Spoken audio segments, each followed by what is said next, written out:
ৰাজ্যিক শিক্ষা গৱেষণা আৰু প্ৰশিক্ষণ পৰিষদ অসমে প্ৰস্তুত কৰি উলিওৱা ছাত্ৰ ছাত্ৰীৰ 15 দিনীয়া চহীখন সমলৰ ওপৰত প্ৰস্তুত কৰা ভিডিঅ'টোৰ এইটো তৃতীয় খণ্ড।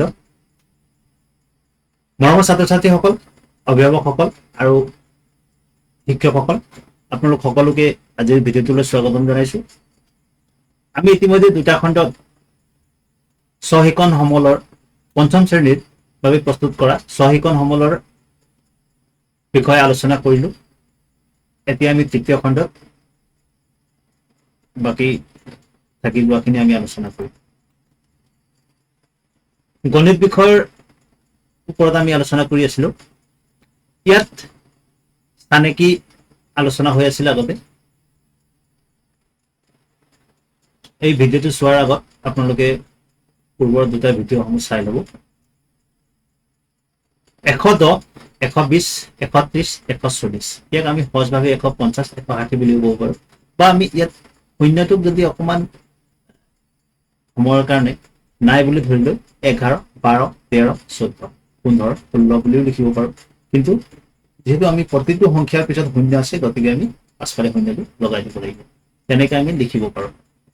এইটো 110, 120, 130, 140, এইটো 150, এইটো 160 হ'ব। ইয়াতো 110, 210, 310, 410, অৰ্থাৎ ইয়াত পাছৰ দহটো কিন্তু ঠিকেই আছে। অৰ্থাৎ আমি ইয়াতো দহটো লিখিব লাগিব, ইয়াতো দহ লিখিবই লাগিব। কিন্তু তাৰ আগৰ মানে শতকৰ ঘৰৰ সংখ্যাটো কি হৈছে, ইয়াত 1, ইয়াত 2, ইয়াত 3, ইয়াত 4, গতিকে শতকৰ ঘৰত ইয়াত 5 হ'ব, ইয়াত 6 হ'ব। অৰ্থাৎ এইটো 510 আৰু এইটো 610। ইয়াত 9, 18, 27 কেনেকৈ আগবাঢ়িছে? 9ৰ লগত আৰু এটা 9 যোগ কৰিলে 18 হ'ব। 18ৰ লগত আকৌ 9 যোগ কৰিলে 27 হ'ব। 27ৰ লগত 9 যোগ কৰি আমি যিটো পাওঁ সেইটো ইয়াত লিখিব পাৰোঁ। বা আমি পুৰণৰ নেওতা মাতিও আমি লিখি যাব পাৰোঁ। 9 গুণ 9, 9 দুগুণ 18, 9 তিনি গুণ 27, 9 4 গুণ 36, 9 5 গুণ 45, 9 6 গুণ 54।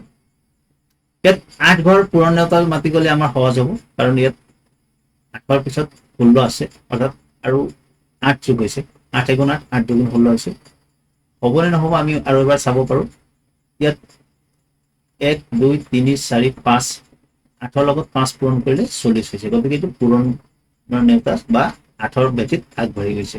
8 গুণ 8, 8 দুগুণ 16, 8 তিনি গুণ 24, 8 4 গুণ 32, এইটো 8 5 গুণ 40 আছেই, 8 6 গুণ 48। ইয়াত 18 আছে, ইয়াত 30 আছে।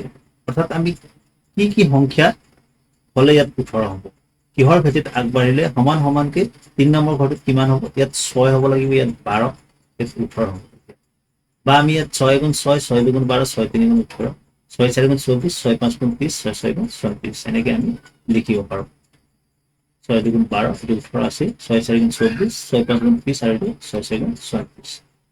ইয়াত 5ৰ ভেটিত আগবাঢ়িছে, হয়নে? নহয়, ইয়াত অলপ বেলেগ ধৰণে আগবাঢ়িছে। 5ৰ লগত আৰু এটা 5 যোগ কৰি 10 হ'ল, বা 5 দুগুণ 10 হৈছে। ইয়াত 10ৰ লগত আৰু এটা 10 যোগ কৰি 20 হৈছে, অৰ্থাৎ 10 দুগুণ 20। ইয়াত আকৌ 20ৰ লগত আৰু এটা 20 যোগ কৰি 40 হৈছে, অৰ্থাৎ 20 দুগুণ 40। তেনেকৈ 40ৰ দুগুণ হ'ব লাগিব, ইয়াত 80 হ'ব। এইটো ভুল হৈছে, 80 হ'ব লাগিব, মই শুদ্ধ কৰিছোঁ। 40ৰ দুগুণ হৈ এইটো 80 হ'ব লাগে। 80ৰ দুগুণ 160। পৰৱৰ্তী চানেকিলৈ যাওঁ। ইয়াত 64, 64ৰ পিছত 32, 32ৰ পিছত 16। এইটো কেনেকৈ আগবাঢ়িছে?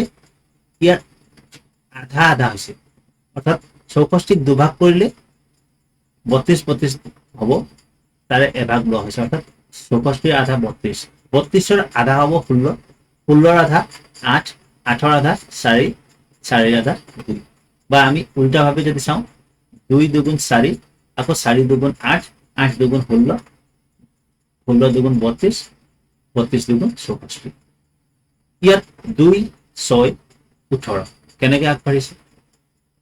এতিয়া ইয়াত 2ৰ লগত 3 পূৰণ কৰি 6 হ'ল, আকৌ 6ৰ লগত 3 পূৰণ কৰি 18 হ'ল। 3ৰ লগত 18ৰ লগত আকৌ 3 পূৰণ কৰিব লাগিব, 54 হ'ল। 54ৰ লগত আকৌ 3 পূৰণ কৰিব লাগিব, আকৌ 162ৰ লগত 3 পূৰণ কৰিব লাগিব। এনেকৈ আগবাঢ়িব লাগিব, তোমালোকে নিজে কৰি চাব। তাৰপিছত ইয়াত কি হৈছে? 27, 81, 243। এইটো কি হৈছে আমি চাব লাগিব। মই যিমান দূৰ বুজি পাইছো 27ৰ লগত 3 পূৰণ কৰিলে 81 হয়, 81ৰ লগত 3 পূৰণ কৰিলে 242 হয়। তোমালোকে এইটো প্ৰথমতে কৰি চাবা হয় জানো। গতিকে 27ৰ 3 ভাগ কৰিলে এভাগ হ'ব 9 আৰু 9ৰ 3 ভাগ কৰি এভাগ ল'লে 3, অৰ্থাৎ এই ঘৰটোত হ'ব লাগিব 3, 3 3 গুণ 9, 9 3 গুণ 27, 27 3 গুণ 81, 81 3 গুণ 242, 242 3 গুণ 729। 7 এইটো খালী ঘৰ আছে 21, 7 আৰু 21ৰ মাজত কি সংখ্যা হ'ব তোমালোকে লিখিও চাব পাৰা 7ৰ পৰা 21 লৈকে, আৰু মাজৰ সংখ্যাটো কি হ'ব তোমালোকে চাই যাব পাৰা। ইয়াত মই যিখিনি বুজি পাইছো 7 গুণ 7, 7 দুগুণ 14, 7 3 গুণ 21, 7 4 গুণ 28, 7 5 গুণ 35 তেনেকে আগবাঢ়িছে। গতিকে 7ৰ পিছত 14 হ'ব, 14ৰ পিছত 21, 21ৰ পিছত 28, 28ৰ পিছত 35 আৰু এইটো 42। এইটো চাওঁ 1 4 9 16 কেনেকে আগবাঢ়িছে।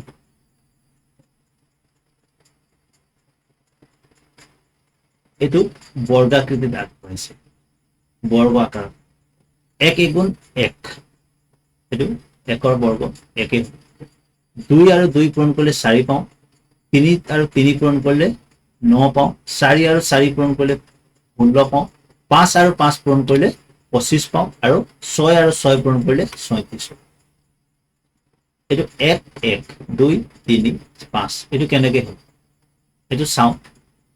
1টো 1ৰ আগত কি থাকে আমি শূন্য আছে বুলি ভাবি ল'ব পাৰো, গতিকে এইটো 1 হ'ল। 1ৰ লগত এইটো 1 আৰু এইটো 1 যোগ কৰি 2 হ'ল, এইটো 2 ইয়াত লিখা। আকৌ এইটো 1 আৰু এইটো 2 যোগ কৰিলে এইটো 3 হ'ল, ইয়াত 3 লিখিলো। এইটো 2 আৰু 3 যোগ কৰিলে এইটো 5 হ'ল, আৰু 5 আৰু 3 যোগ কৰিলে এইটো 8 হ'ব। ক্ৰিয়াকলাপ চাওঁ অহা কাষৰ ত্ৰিভুজৰ ছবিখনত প্ৰতিটো বাহুত থকা সংখ্যাবোৰ একোটা চানে কি। একোটা বাহুত থকা সংখ্যাৰ যোগফল 10 হয়, যেনে 5 যোগ 2 যোগ 3, এইটো 5 যোগ 2 আৰু 3 এনেকে যোগ কৰিলে এইটো 10 হ'ব। আকৌ এইটো 5 4 9, এইটো 1 হলে 10, আকৌ 3 6 3 6 9 আৰু এইটো 1 হলে 10, এনেকে ত্ৰিভুজটো সজোৱা হৈছে। এতিয়া কোৱা হৈছে নিজে কৰা। এতিয়া কাষত থকা ত্ৰিভুজটোৰ বাহুত থকা খালী ঘৰবোৰত 1ৰ পৰা 6ৰ ভিতৰত সংখ্যা বহোৱা। মন কৰিবা প্ৰতিটো বাহুত থকা সংখ্যাৰ যোগফল 9 হ'ব লাগিব। এতিয়া আমি আগতে এনেকে 10 পাইছিলো, এতিয়া কিন্তু 9 হ'ব লাগিব। কেনেকে হ'ব তোমালোকে চিন্তা কৰিছা, মই ইয়াত কৰি দেখুৱাই দিছো। এইটো 1 লিখিলো, 2 এইটো চুকত লিখিলো, আৰু ইয়াত 3 লিখিলো। তাৰপিছত 2 আৰু 3 যোগ কৰিলে কিমান হ'ল 5, 5ৰ লগত কি যোগ কৰিলে 9 হ'ব, ইয়াত 4 দিব লাগিব। বা এনেকেও আমি চাওঁ 2 1 3 হৈছিল, 6 দিলো 9 হ'ব। এতিয়া 2 আৰু 3 আছে, ইয়াত 4 দিব লাগিব, ইয়াত 3 1 4 হ'ল, ইয়াত 5 দিব লাগিব, এনেকে 9 পোৱা যাব। তলৰ চিত্ৰবিলাকত থকা আঁচবোৰে চিত্ৰবোৰ সমানে দুভাগ কৰিছে, হয় নে নহয় প্ৰতিটো চিত্ৰৰ তলত লিখা। এইটো দুভাগ কৰিছেনে, এইটো নাই কৰা। এইটো কাষত একফালে এইটো ডাঙৰ একফালে সৰু, গতিকে এইটো নহয় বুলি লিখিব লাগিব। এইটো সমানে দুভাগ কৰিছে, গতিকে এইটো হয়। এইটোকো সমানে দুভাগ কৰিছে, কাৰণ এই আগবাঢ়ি যোৱা চুকটোতো সমানে দুভাগ কৰা হৈছে, আৰু দীঘলটোতো সমানে দুভাগ কৰা হৈছে, হয়। ইয়াতো হয়। এতিয়া ইয়াত চাওঁ, এইটো সমানে দুভাগ কৰিছে, হয়। এইটো নহয়, কাৰণ এইটো যদি দুভাগ কৰিব লাগে আমি এই যিটো ভিতৰলৈ সোমাই যোৱা চুক আছে ইয়াৰ মাজে মাজে ভাগ কৰিব লাগিব, এইটো নহয়। এইটো হয়, এইটো আমি দেখিছো এফালে ডাঙৰ হৈছে এফালে সৰু হৈছে, এইটো নহয়।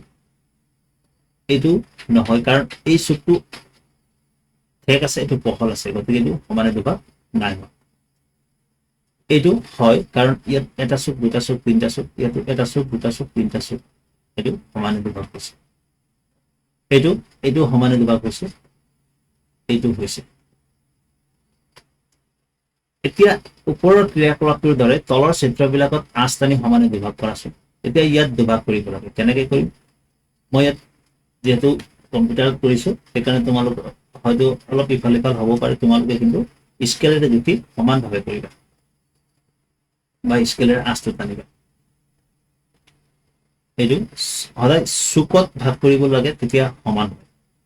যদি কৰবাত সোমোৱা বা ওলোৱা আছে তেতিয়াহ'লে সেইটো সমানে তেনেকৈ মিলাব লাগিব এইটো ইয়াত যদি ভাগ কৰি দিওঁ মাজত এইটো এনেকৈ ভাগ কৰিব লাগিব এই চকুটো এফালে এটা ইয়াত ভাগ কৰিলে হয়তো এই চকুৰ সমান নহ'ব মুখখনৰ সমান ইয়াত এইটো এটোক আমি থিয়কৈ ভাগ কৰিব লাগিব বিটোক মাজতে ভাগ কৰিব লাগিব চিটোকো মাজত ভাগ কৰিব লাগিব এইচটোকো মাজত ভাগ কৰিব লাগিব বা আমি এনেকৈও ভাগ কৰিব পাৰোঁ এইচটোক এক্সটোকো আমি এনেকৈও ভাগ কৰিব পাৰোঁ বা এনেকৈও ভাগ কৰি দিব পাৰোঁ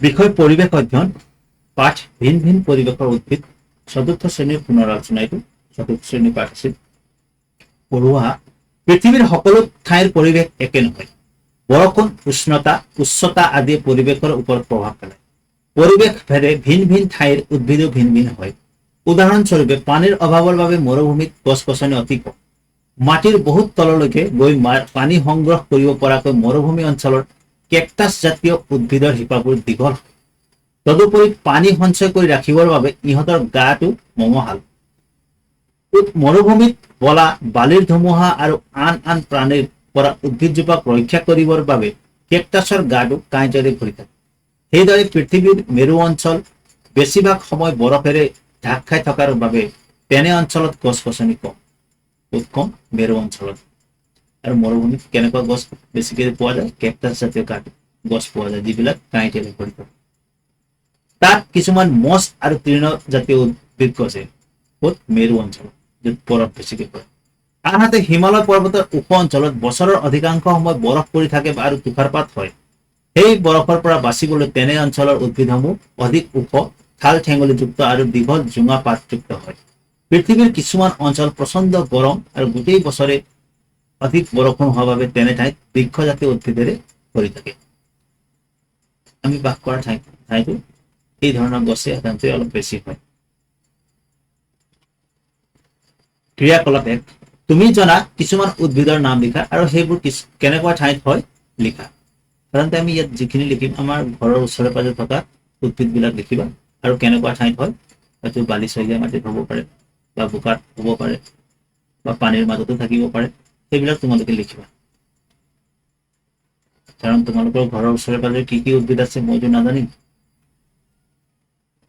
ক্ৰিয়াকলাপ 2 ভিন ভিন পৰিৱেশৰ উদ্ভিদ নামৰ চতুৰ্থ শ্ৰেণীৰ পাঠটো পঢ়া আৰু পাঠৰ সহায়ত তলৰ প্ৰশ্নসমূহৰ উত্তৰ লিখা ক অংকৰ লগত খ অংক মিলোৱা মৰুভূমিত কোনটোৰ লগত মিলিব বৰষুণ খুব কম পৰিমাণে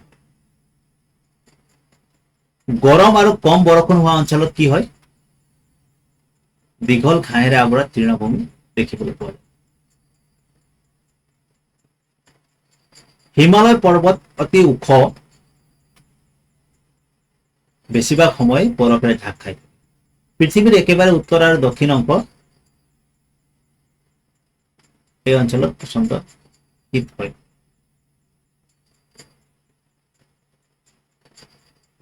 পৃথিৱীৰ সকলো ঠাইৰ পৰিৱেশ একে নহয়